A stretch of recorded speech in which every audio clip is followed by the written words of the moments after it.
So, just to let you know, these stories you hear, they may be inspired from real events or real experiences in my life or real people, but I do change them up enough and kind of alter them, especially to our context, so that way people are, protected.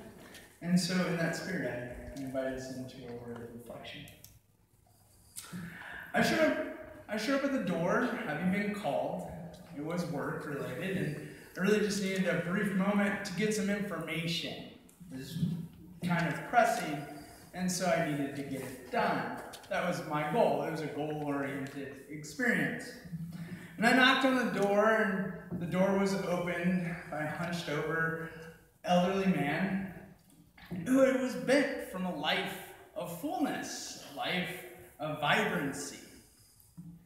And the joy, the excitement of having a guest was enough power to straighten him up just for a moment and to give me an abundant, warm welcome. And then quickly he bent back over and wandered into the kitchen and led me there where we were to eat. And sitting there was his sister, who also time had taken its toll physically and mentally. Maybe not so spiritually, because I sat next to her and she showed a smile that danced off her face. And it was excitement and joy to have somebody else in the space, to have another being, and to share time, and to share life once again, something that probably hadn't happened in quite a while. And it was a basic house, nothing too extravagant, small, something that was built ages ago for a small family. And even the colors, I remember the colors vividly, just how they were clearly from a different age, a different style. There were lots of yellows and maroons and browns. Even the dinner table was a humble card table covered in a pattern that reminded me of the 1970s. But we sat there, and it all didn't matter. The visuals didn't matter because the nervousness, the excitement, the joy of a chance to get to know others, to share even a brief moment, took over.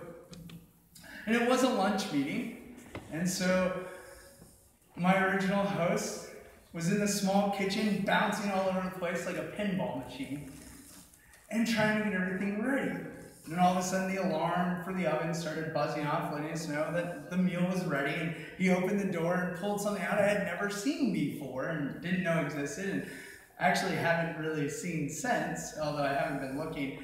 It was a frozen fish loaf. I don't know if you've ever had fish loaf. Worth a try. Maybe. But so they pulled it out, and that, we all know that anxiety, the meal isn't quite ready, but our guest seems to be ready, and frustratingly shoved it back into the oven and glanced at me with a smile that was probably more to comfort his own worry, but also to give me a good host's assurance it should be ready in a moment. Well, that moment passed, and the meal was ready, and we sat together, a little awkwardly, but it was prepared. And the awkwardness was overcome with our own confidence that this time together would be fruitful, would be nourishing. And I have to confess that my own taste buds initially looking at the tin, especially the tin of the fish loaf that had been frozen less than 2 hours earlier, were overcome with the presence of God and the presence of God's blessings. And as the old movie phrase goes, the beginning of a beautiful friendship. And today's passage is about that. It's about an embrace of wisdom and the invitation to both receive, but also what we even sometimes, a lot of times unconsciously, need to let go of to receive those gifts. Often in our own culture, we think of wisdom as something about learning the facts, reading books, reading certain authors, listening to certain programs, watching certain television ads or whatever, and picking up information. That's wisdom. No more. right? The more you know, knowledge is power, those kind of phrases. Here, Proverbs takes a twist on that, challenges us on that. This is actually the end of the first half of Proverbs, a half defined by a parent teaching a child. And the primary tool of education here is the personification of this abstract idea we call wisdom.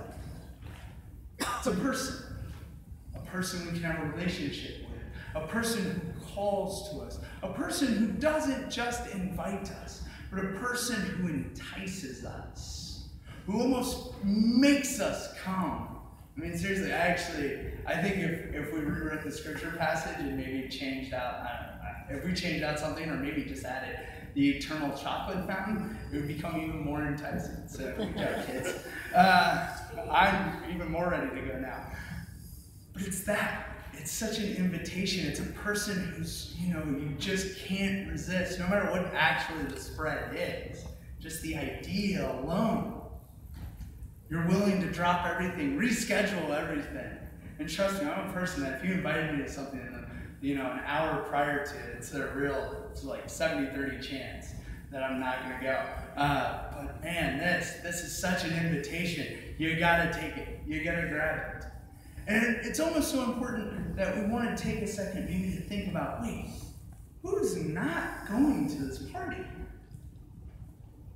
And wisdom actually makes it very clear in two short verses, two short pieces. It's in the invitation itself. It's explicit who is actually welcome. Therefore, it's explicit about who is not going to come, who isn't going to accept this, who this party isn't for.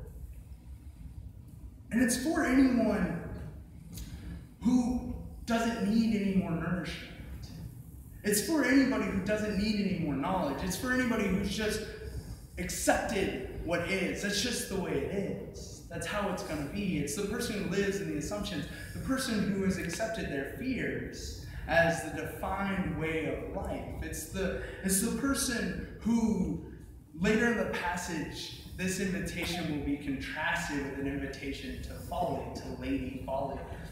And it's contrasted with stolen bread and kind of leftover drink, the crumbs of the table, if you will. And it's those who say, yes, that's it. That's all there is. That's all you get. There is no more. Those are the ones who will not be attending this feast of life. But everyone who says, I need more nourishment. I am willing to leave what I have scheduled. I am willing to depart from the safety of my own house. We've all been guests. It's hard to be a guest sometimes. You don't really know where to sit sometimes. What kind of manners are they following, especially in our American culture, and having traveled and lived in various places in this country. It varies, and it's pretty overriding. Like what's kosher here? I'll give you a good example. Is I'm still trying to figure out the Idaho dress code. But trust me, I think it's a Western thing too, but I don't know. Anyway, but it's things like that.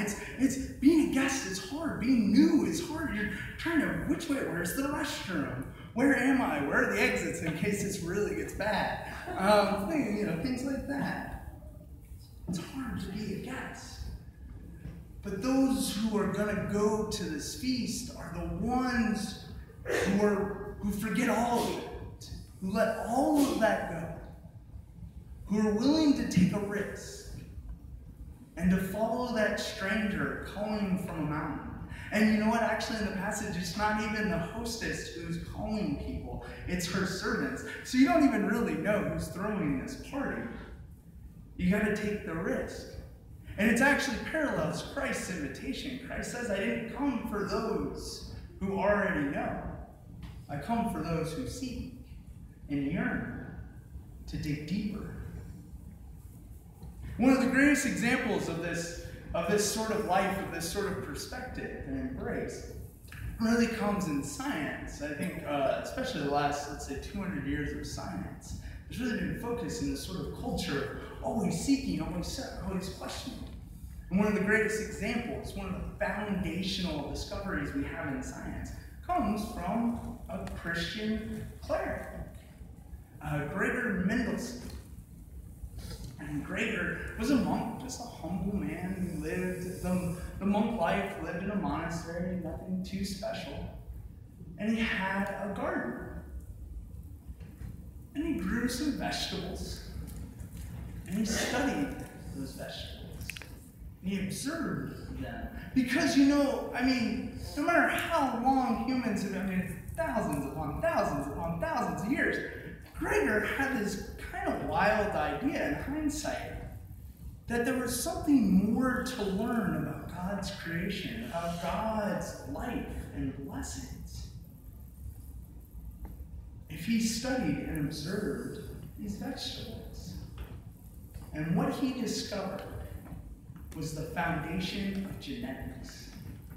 It is everything we know today, everything we will ever know, everything we will ever accomplish because of genetics is all attributed to a humble Christian who sought a little bit more information, who took a risk to know a little bit more about God's creation, about God's presence, about God's invitation into life and the blessings.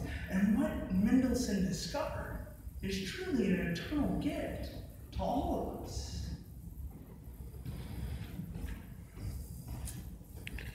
That is our Christian enlightenment. Our Christian enlightenment is our willingness and our courage to follow our curiosities. It's the intrigue to know just a little bit more, to try something new, to seek an awareness beyond our assumptions. And our grounding in all of this is our relationships. It's our relationship with God, it's our relationship with others.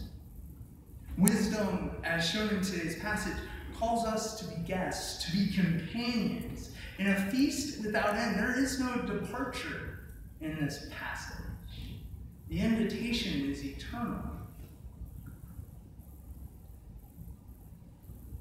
I never imagined I would eat a frozen fish loaf. And again, I repeat, I haven't done it since. I would account that to wisdom, not inviting me to. My curiosity about people, my God-given gift, it was a truly God moment, called me to let go of any judgments I had about certain foods or concerns I may have had about anything of eating a frozen fish loaf. And what I discovered was the vibrancy of life shared. It was the nourishment of enlightenment. And it was the nourishment of enlightenment, learning about world travels, learning about family RV trips, and the challenges as well as the successes that love builds with commitment and faith. And these siblings I joined, who now needed extensive physical assistance, shared with me the wisdom of a human life fully lived. And I only discovered this divine joy past my own naivete and ignorance through listening and sharing and risking relationships with others.